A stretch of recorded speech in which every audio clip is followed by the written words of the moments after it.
कि मैं मनजीत सिंह जीके बन के नहीं, अज मैं किसी पार्टी का प्रधान बन के नहीं, मैं एक सिंह बन के काम करना चाहता। पता ही नहीं तुम करना की चाहते हो। ਅਸੀਂ ਕਿਸ ਲਈ ਆਰਟੀਕਲ 25 ਦੇ ਵਿੱਚ ਸਿੱਖਾਂ ਨੂੰ ਹਿੰਦੂਆਂ ਦਾ ਪਾਕਿਸਤਾਨ ਦੇ ਮੋਰਚਾ ਲਾਇਆ, 18000 ਬੰਦੇ ਗ੍ਰਿਫਤਾਰ ਹੋਏ, ਸਰਕਾਰ ਨੂੰ ਝੁਕਣਾ ਪਿਆ। ਦੇਸ਼ ਅੰਦਰ ਲੋਕ ਸਭਾ ਚੋਣਾਂ ਤੋਂ ਪਹਿਲਾਂ ਯੂਨੀਫਾਰਮ ਸਿਵਲ ਕੋਡ ਯਾਨੀ ਕਿ UCC ਨੂੰ ਲੈ ਕੇ ਬਹਿਸ ਬਹੁਤ ਤੇਜ਼ ਹੋ ਗਈ ਹੈ।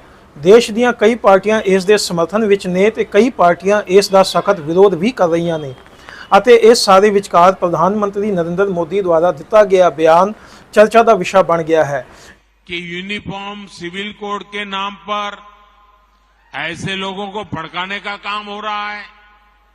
आप मुझे बताइए, एक घर में परिवार के एक सदस्य के लिए एक कानून हो, परिवार के दूसरे सदस्य के लिए दूसरा कानून हो, तो क्या वो घर चल पाएगा? क्या कभी भी चल पाएगा? क्या फिर ऐसी दोहरी व्यवस्था से देश कैसे चल पाएगा? हमें याद रखना है कि भारत के संविधान में भी नागरिकों के समान अधिकार की बात कही गई है। जिथे PM मोदी ने भोपाल विच BJP ਦੇ ਬੂਥ ਵਰਕਰਾਂ ਨੂੰ ਸੰਬੋਧਨ ਕਰਦਿਆਂ ਹੋਇਆਂ ਕਿਹਾ ਕਿ ਜੇਕਰ ਇੱਕ ਘਰ ਵਿੱਚ ਦੋ ਕਾਨੂੰਨ ਜਾਂ ਨਿਯਮ ਹੋਣ ਤਾਂ ਕੀ ਘਰ ਚੱਲ ਸਕੇਗਾ, ਜੇ ਨਹੀਂ ਤਾਂ ਫਿਰ ਦੋਹਰੇ ਨਿਯਮਾਂ ਨਾਲ ਦੇਸ਼ ਕਿਵੇਂ ਚੱਲੇਗਾ। ਸੂਤਰਾਂ ਦਾ ਕਹਿਣਾ ਹੈ ਕਿ ਯੂਨੀਫਾਰਮ ਸਿਵਲ ਕੋਡ ਲਿਆਉਣ ਦੀ ਤਿਆਰੀ ਵਿੱਚ ਲੱਗੇ ਕੇਂਦਰ ਦੀ ਭਾਜਪਾ ਸਰਕਾਰ ਨੂੰ ਉਧਵ ਠਾਕਰੇ ਦੀ ਸ਼ਿਵ ਸੈਨਾ ਦਾ UCC ਨੂੰ ਲੈ ਕੇ ਸਮਰਥਨ ਪ੍ਰਾਪਤ ਹੋਣ ਦੀ ਉਮੀਦ ਹੈ। ਇਸ ਤੋਂ ਪਹਿਲਾਂ ਆਮ ਆਦਮੀ ਪਾਰਟੀ ਨੇ ਸਮਰਥਨ ਦੇਣ ਦੀ ਗੱਲ ਕਹੀ। ਆਮ ਆਦਮੀ ਪਾਰਟੀ ਦਾ ਕਹਿਣਾ ਹੈ ਕਿ ਉਹ ਸਿਧਾਂਤਕ ਤੌਰ ਤੇ ਇਸ ਬਿੱਲ ਦੇ ਸਮਰਥਨ ਵਿੱਚ ਨੇ।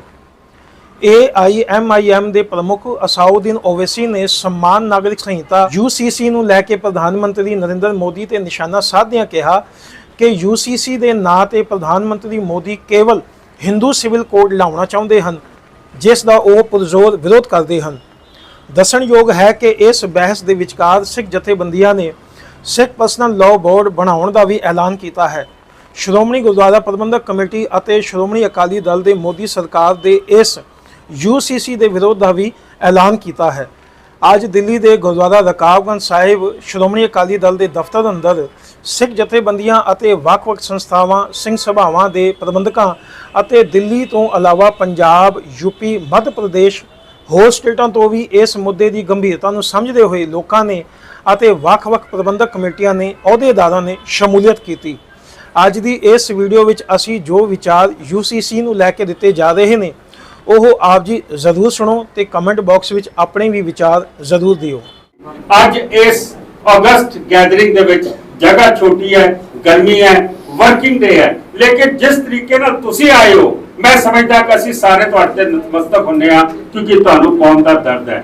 ਭਾਵੇਂ ਇੱਥੇ ਪ੍ਰੋਫੈਸ਼ਨਲਸ ਹੋਣ, ਭਾਵੇਂ ਇੱਥੇ ਰਿਟਾਇਰਡ ਸਰਵਿਸਮੈਨ ਹੋਣ, ਭਾਵੇਂ ਇੱਥੇ ਟਰਾਂਸਪੋਰਟਰ ਹੋਣ, ਭਾਵੇਂ Badi Nagar, East of Kailash, New Friends Colony, Greater Kailash, 84 riots ਵਾਲੇ, ਮੈਂ ਸਮਝਦਾ ਕਿਹੜੀ ਜਗ੍ਹਾ ਦੀ ਮੈਂ ਗੱਲ ਕਰਾਂ ਜਿੱਥੋਂ ਲੋਕੀ ਇੱਥੇ ਨਹੀਂ ਪਹੁੰਚੇ ਹੋਏ, ਮੈਂ ਸਾਰਿਆਂ ਦਾ ਧੰਨਵਾਦ ਕਰਦਾ। ਮੈਂ ਆਪਣੇ ਮੁੱਦੇ ਤੇ ਆਉਣਾ ਚਾਹੁੰਦਾ। ਮੈਂ ਅੱਜ ਕੋਸ਼ਿਸ਼ ਕਰਦਾ ਹਾਂ ਕਿ ਮੈਂ ਮਨਜੀਤ ਸਿੰਘ ਜੀਕੇ ਬਣ ਕੇ ਨਹੀਂ, ਅੱਜ ਮੈਂ ਕਿਸੇ ਪਾਰਟੀ ਦਾ ਪ੍ਰਧਾਨ ਬਣ ਕੇ ਨਹੀਂ, ਮੈਂ ਇੱਕ ਸਿੱਖ ਬਣ ਕੇ ਗੱਲ ਕਰਨੀ ਚਾਹੁੰਦਾ।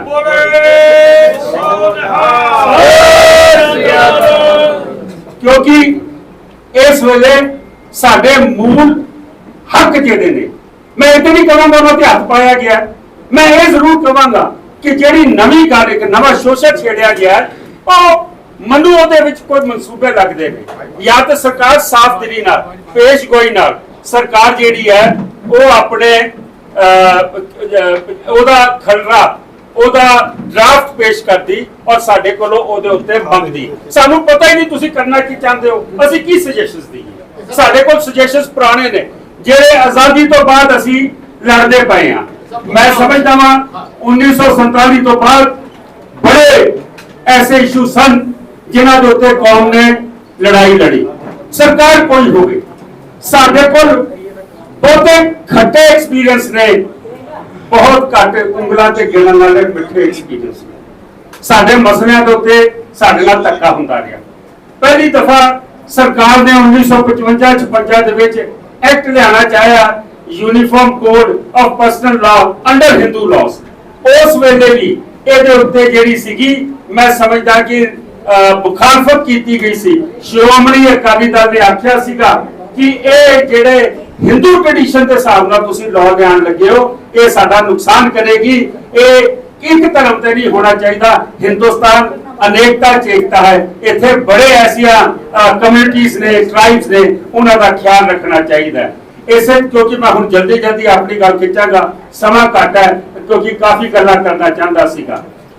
एनडीए की सरकार वेले वाजपेयी साहब ने 2000 दे विच एक वेंकट चलैया कमीशन बनाया सीगा। वेंकट चलैया ਜਿਹੜਾ ਕਮਿਸ਼ਨ ਸੀਗਾ ਉਸ ਨੂੰ ਆਪਣੀ ਰਿਪੋਰਟ ਦੇਣ ਦੀ ਗੱਲ ਕਹੀ ਸੀ ਔਰ 2000 ਚ ਬਣਿਆ ਸੀ। 2000 ਦੇ ਵਿੱਚ ਉਹਨਾਂ ਨੇ ਰਿਪੋਰਟ ਦਿੱਤੀ ਸੀ।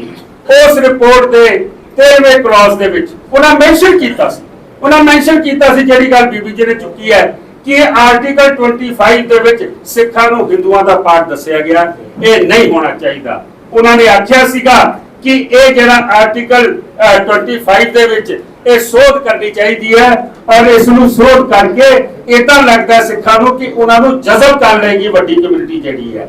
ਇਸ ਕਰਕੇ ਇਹਦੇ ਵਿੱਚ ਕਲੈਰੀਫਿਕੇਸ਼ਨ ਉਹਨੇ ਦਿੱਤੀ ਸੀਗੀ ਕਿ ਜਿਹੜੇ ਹਿੰਦੂ ਨੇ, ਸਿੱਖ ਨੇ, ਬੋਧੀ ਨੇ, ਜੈਨੀ ਨੇ, ਇਹਨਾਂ ਨੂੰ ਕੌਮਾ ਪਾ ਕੇ ਅਲੱਗ-ਅਲੱਗ ਕੀਤਾ ਜਾਵੇ, ਇਹਨਾਂ ਨੂੰ ਉਹਨਾਂ ਦਾ ਪਾਰਟ ਨਾ ਦੱਸਿਆ ਜਾਵੇ।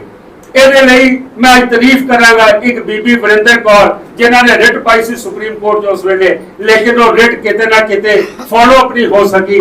कौम नूं ओहदा संज्ञान लेना चाहिए सीगा। इसे तरीके नाल मैं समझदा वां कि पंडित नेहरू ने एक गल कही सी। पंडित नेहरू की एक स्टेटमेंट है कि जदों भी कोई ऐसा इशू आएगा उदों मेजोरिटी जिहड़ी सरना साहब गल कर रहे सी ना कि 20,000 चिट्ठी आ गई है, उन्होंने मेजोरिटी दे राय नाल नहीं परखिया जाएगा, फैसला लिया जाएगा। और ਜਿਹੜੀ ਹੋਏਗੀ ਉਹ ਸਾਰਿਆਂ ਦੀ ਰਾਏ ਲਈ ਜਾਏਗੀ और ਜੇ ਫਿਰ ਵੀ ਕੋਈ ਉਹਦੇ ਵਿੱਚ ਪ੍ਰੋਬਲਮ ਰਹਿ ਗਈ ਹੈ, ਇਹ ਪੰਡਿਤ ਨਹਿਰੂ ਦੀ ਸਟੇਟਮੈਂਟ ਹੈ, ਮੇਰੀ ਨਹੀਂ ਹੈ। ਉਸ ਨੂੰ ਅਸੀਂ ਹੇਗ ਜਿਹੜੀ ਇੰਟਰਨੈਸ਼ਨਲ ਕੋਰਟ ਹੈ ਉਹਦੇ ਵਿੱਚ ਜਾ ਕੇ ਉਹਦਾ ਮਸਲਾ ਹੱਲ ਕਰਾਉਣਾ ਪਿਆ ਤੇ ਅਸੀਂ ਜ਼ਰੂਰ ਕਰਾਵਾਂਗੇ। 2018 ਦੇ ਵਿੱਚ ਇੱਕ 21st ਲਾਅ ਕਮਿਸ਼ਨ ਬਣਿਆ ਸੀ। ਉਸਨੇ ਆਖਿਆ ਸੀ ਕਿ ਜਿਹੜੀ ਦੁਨੀਆ ਹੈ ਉਹ ਦੁਨੀਆ ਇਸ ਵੇਲੇ ਜਿਹੜੀ ਚੱਲਦੀ ਪਈ ਹੈ 2016 ਚ ਬਣਨਾ ਸੀ, 18 ਚ ਉਹਨਾਂ ਨੇ ਕਿਹਾ। ਓਕੇ, 18 ਚ ਰਿਪੋਰਟ ਦਿੱਤੀ, 16 ਚ ਬਣਿਆ ਸੀ। ਆਈ ਸਟੈਂਡ ਕਰੈਕਟਡ। ਉਹਨਾਂ ਨੇ ਆਖਿਆ ਸੀ ਕਿ ਦੁਨੀਆ ਜਿਹੜੀ ਹੈਗੀ ਹੈ ਡਾਇਵਰਸਿਟੀ ਵਾਲੇ ਪਾਸੇ ਜਾ ਰਹੀ ਹੈ। ਉਹਨਾਂ ਦੇ ਆਪਣੇ ਆਪਣੇ ਕਿੱਤੇ ਨੇ, ਆਪਣੇ ਆਪਣੇ ਕਾਨੂੰਨ ਨੇ, ਆਪਣੇ ਆਪਣੇ ਕਸਟਮ ਨੇ। ਅਸੀਂ ਇਸ ਨੂੰ ਇੱਕ ਝੰਡੇ ਥੱਲੇ ਨਹੀਂ ਲਿਆ ਸਕਦੇ। ਸਾਨੂੰ ਇਹ ਆਜ਼ਾਦੀ ਦੇਣੀ ਚਾਹੀਦੀ ਹੈ। ਉਹਦਾ ਕਾਰਨ ਹੈ ਜਿਵੇਂ ਹੁਣੇ किरपान की गल हुई, ककारा की गल हुई, अनंत मैरिज एक्ट की गल हुई। मैं समझदा ये सारिया गल्लां साडी आइडेंटिटी नाल जुड़ियां हुई और सानू इस ते ध्यान रखना चाहिए। सिख पर्सनल लॉ की गल की गई है। अकाल तख्त साहब को असीं बेनती करांगे कि ये जरूर जिहड़ा है इस दे उत्ते श्रोमणी गुरुद्वारा प्रबंधक कमेटी और सारे अकाली दल मिल के इस ते जरूर गल करन और इस दे उत्ते भी जिहड़ा ऑब्जेक्शन हैगा। मैं समझदा कि दिल्ली दे विच भोगल साहब ने जिक्र किया सीगा कि आर्टिकल 25 साड़िया गया सी। बादल साहब, बरनाला साहब उन्होंने आके बगला साहब साड़िया सी जिथे साडे हक मारे जाते ने। साडी जे प्रॉपर्टी की गल कर लीए, हुण हिंदू एक्ट दे विच उन्होंने बना दिता सीगा कि कुड़ियां नूं हक नहीं मिलना। सिखां दे विच सानूं इह मंजूर नहीं है। ਅਸੀਂ समझते हैं कि प्रॉपर्टी की ਜਿਹੜੀ इनहेरिटेंस है ਉਹਦਾ ਸਾਡਾ ਆਪਣਾ ਇੱਕ ਕਾਨੂੰਨ ਹੈਗਾ। ਅਸੀਂ ਹਿੰਦੂ ਐਕਟ ਨਾਲ ਕਿਵੇਂ ਗਵਰਨ ਹੋ ਸਕਦੇ ਹਾਂ। ਜੇ ਮੈਂ ਬੰਜਾਰਿਆਂ ਦੀ ਗੱਲ ਕਰ ਲਵਾਂ, ਆਦੀਵਾਸੀਆਂ ਦੀ ਗੱਲ ਕਰ ਲਵਾਂ, ਅਸੀਂ ਨਾਗਾਸ ਦੀ ਗੱਲ ਕਰ ਲਈਏ, ਅਸੀਂ ਟ੍ਰਾਈਬਲਸ ਦੀ ਗੱਲ ਕਰ ਲਈਏ, ਇਹ ਵੀ ਛੱਡੋ। ਤੁਸੀਂ ਹਿੰਦੂ ਸਨਾਤਨੀ ਧਰਮ ਔਰ ਜਿਹੜਾ ਦੂਜਾ ਹੈ ਆਰੀਆ ਸਮਾਜੀ, ਇਹਨਾਂ ਦੇ ਵੱਖਰੇ ਵੱਖਰੇ ਸਿਸਟਮ ਦੇ ਵਿਆਹ ਕਰਨ ਦੇ। ਟ੍ਰਾਈਬਲਸ ਦੇ ਵਿੱਚ ਇੱਕ ਪਿੰਡ ਦੇ ਵਿੱਚ 4 ਸਿਸਟਮ ਦੇ ਵਿਆਹ ਕਰਨ ਦੇ। ਸਿੱਖਾਂ ਦਾ ਸਾਡਾ ਇੱਕ ਅਲੱਗ ਸਿਸਟਮ ਹੈਗਾ। ਉਸ ਨੂੰ ਅਸੀਂ ਕਿਵੇਂ ਜਿਹੜਾ ਇੱਕ ਝੰਡੇ ਥੱਲੇ ਲਿਆ ਸਕਦੇ ਹਾਂ। 1757 ਤੋਂ 1858 ਤੱਕ ਬ੍ਰਿਟਿਸ਼ ਉਹਨਾਂ ਨੇ ਕੋਸ਼ਿਸ਼ ਕੀਤੀ, ਹਾਲਾਂਕਿ ਉਹਨਾਂ ਦੇ ਮਨ 'ਚ ਮਨਸੂਬੇ ਸੀ ਡਿਵਾਈਡਡ ਰੂਲ ਦੇ। ਉਹਨਾਂ ਨੇ ਕੋਸ਼ਿਸ਼ ਕੀਤੀ ਯੂਨੀਫਾਈਡ ਲਾਅ ਲਿਆਉਣ ਦੀ, ਉਹ ਨਹੀਂ ਲਿਆ ਸਕੇ। 100 ਸਾਲ ਉਹ ਲੱਗੇ ਰਹੇ ਲੇਕਿਨ ਉਹ ਨਹੀਂ ਲਿਆ ਸਕੇ। ਮੈਂ ਸਮਝਦਾ ਹਾਂ ਕਿ ਸਾਡੇ ਸੰਸਕਾਰ ਦੇ ਤਰੀਕੇ ਅਲੱਗ ਨੇ। ਸਾਡੇ ਜਨਮ ਤੋਂ ਬਾਅਦ ਅਸੀਂ ਦਸਤਾਰਬੰਦੀ ਕਰਦੇ ਹਾਂ, ਕੋਈ ਮੁੰਡਨ ਕਰਦਾ ਹੈ, ਕੋਈ ਸੁੰਨਤ ਕਰਦਾ ਹੈ। ਤੁਸੀਂ ਕਿਸ ਤਰੀਕੇ ਨਾਲ ਇਸ ਨੂੰ ਯੂਨੀਫਿਕੇਸ਼ਨ ਦੇ ਵਿੱਚ ਲਿਆ ਸਕਦੇ ਹੋ? ਤੁਸੀਂ ਇਹ ਹਜ਼ਾਰਾਂ ਸਾਲ ਪੁਰਾਣੇ ਸਾਡੇ ਜਿਹੜੇ ਇਹ ਚੱਲੇ ਆ ਰਹੇ ਨੇ, ਸੈਂਕੜੇ ਸਾਲ ਜਿਹੜੇ ਸਾਡੇ ਚੱਲੇ ਆ ਰਹੇ ਨੇ, ਤੁਸੀਂ ਇਸ ਨੂੰ ਕਿਵੇਂ ਬਦਲ ਸਕਦੇ ਹੋ? ਪੰਜਾਬ ਸਰਕਾਰ ਦੀ ਗੱਲ ਕੀਤੀ ਸਰਨਾ ਸਾਹਿਬ ਨੇ, ਇਹਨਾਂ ਨੇ ਆਖਿਆ ਕਿ ਤੂੰ ਜਿੰਨੇ ਮਰਜ਼ੀ ਅਮੈਂਡਮੈਂਟ ਕਰ ਲੈ, ਅਸੀਂ ਜੁੱਤੀ ਤੇ ਲਿਖਦੇ ਹਾਂ। ਮੈਂ ਸਮਝਦਾ ਵਾਂ ਇੱਕ ਗੱਲ ਇਹ ਸਮਝ ਲੈਣਾ, ਪੰਜਾਬ ਸਰਕਾਰ ਨੇ ਪਾਣੀ ਟੈਸਟ ਕੀਤਾ, ਉਸਨੇ ਐਕਟ ਬਦਲਿਆ ਜਿਹੜਾ ਉਹਦੇ ਕੋਲ ਅਖਤਿਆਰ ਨਹੀਂ ਸੀਗਾ, ਤਾਂ ਕਿ ਇੱਕ ਵਾਰੀ ਇਹ ਛੇੜ ਲੈਣ, ਦੁਬਾਰਾ ਜਦੋਂ ਮਰਜ਼ੀ ਹੋਵੇ, ਐਸਜੀਪੀਸੀ ਹੋਵੇ, ਕੁਝ ਹੋਵੇ।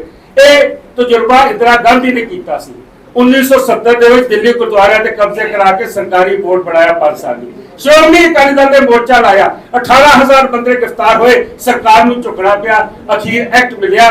ਅਸੀਂ ਆਪਣੀ ਦਿੱਲੀ ਗੁਰਦੁਆਰਾ ਕਮੇਟੀ ਆਪ ਚੁਣਦੇ ਹਾਂ, ਲੇਕਿਨ ਇਸ ਗੱਲ ਤੋਂ ਹਮੇਸ਼ਾ ਚੇਤਨ ਰਹਿਣਾ ਚਾਹੀਦਾ ਕਿ ਸਰਕਾਰ ਕਿਸੇ ਵੇਲੇ ਕਹਿ ਸਕਦੀ ਹੈ ਕਿ ਅਸੀਂ ਮਾਤਾ ਦਾ ਜਿਹੜਾ ਬੋਰਡ ਹੈ ਅਸੀਂ ਬਣਾਉਂਦੇ ਹਾਂ, ਵਕਫ ਬੋਰਡ ਅਸੀਂ ਬਣਾਉਂਦੇ ਹਾਂ, ਤੇ ਗੁਰਦੁਆਰਾ ਕਮੇਟੀਆਂ ਅਸੀਂ ਕਿਉਂ ਨਾ ਬਣਾਈਏ? ਮੈਂ ਸਮਝਦਾ ਬਿਲਕੁਲ ਇਹ ਇਖਤਿਆਰ ਨਹੀਂ ਦਿੱਤਾ ਜਾਏਗਾ, ਇਹ ਸਿੱਖਾਂ ਕੋਲ ਰਹੇਗੀ। ਆਲਰੇਡੀ ਇੰਦਰਾ ਗਾਂਧੀ ਨੇ ਇਹ ਚੀਜ਼ ਸਾਡੇ ਨਾਲ ਕਰਕੇ ਦੇਖੀ ਸੀ, ਔਰ ਇਹ ਸਰਕਾਰ ਨੂੰ ਵੀ ਇਹ ਜ਼ਰੂਰ ਸਮਝਣਾ ਚਾਹੀਦਾ। ਇੱਕ ਗੱਲ ਹੋਰ, ਅਸੀਂ ਤਾਂ ਸਮਝ ਰਹੇ ਨਾ ਕਿ ਨੇਕ ਨੀਤੀ ਨਾਲ ਸਭ ਕੁਝ ਹੋ ਰਿਹਾ। ਮੈਂ ਤੁਹਾਨੂੰ ਜਿਹੜੀ ਅਗਲੀ ਗੱਲ ਕਰਨ ਲੱਗਾ, ਧਿਆਨ ਨਾਲ ਸੁਣੋ। ਮੈਂ ਇਸ ਕਰਕੇ ਕਹਿ ਰਿਹਾ ਵਾਂ ਕਿ ਸਾਨੂੰ ਫੋਨ ਆਣੇ ਸ਼ੁਰੂ ਹੋ ਗਏ, ਸਾਨੂੰ लोगों के फोन आने शुरू हो गए कि भाई साहब आप यूसीसी की सपोर्ट में आए, आप उसके सपोर्ट में बयान दीजिए। और उसके बाद मनु चैनलों के फोन आए कि असी डिबेट करना चाहते हैं, सानू सिख चाहिए ने, सिख वो चाहिए ने जो यूसीसी के खिलाफ नहीं बोलणगे, उन्होंने हक च बोलणगे। मैं समझदा वां कि एक ऑलरेडी एक मैं समझदा कैंपेन शुरू हो चुकी है, और जदों ये चीज़ मैं सुनता पाया मनु ये लगता है कि शायद किते ना किते मंशा किते कोई खराब ना होवे। सो इस करके मैं चाहना वा कि सानू अपने ककारां दे उत्ते, अपने अख्तियारां दे उत्ते, अपनी धार्मिक जिहड़ियां गल्लां हैगियां ने उन्हां दे उत्ते किसी किस्म दी ये नहीं चाहिदी, साडा पर्सनल लॉ बोर्ड होना चाहिए। और दूजी गल अज ये फैसला करते हैं तुहाडे तो बाद कि असी ऑल पार्टी भावे जैनी ने, बोधी ने, मुसलमान ने, जोराष्ट्रियन ने, असी सारियां नाल मिल के भी जो मीटिंग करनी होगी, असी फैसला लवांगे। बहुत बहुत धन्यवाद।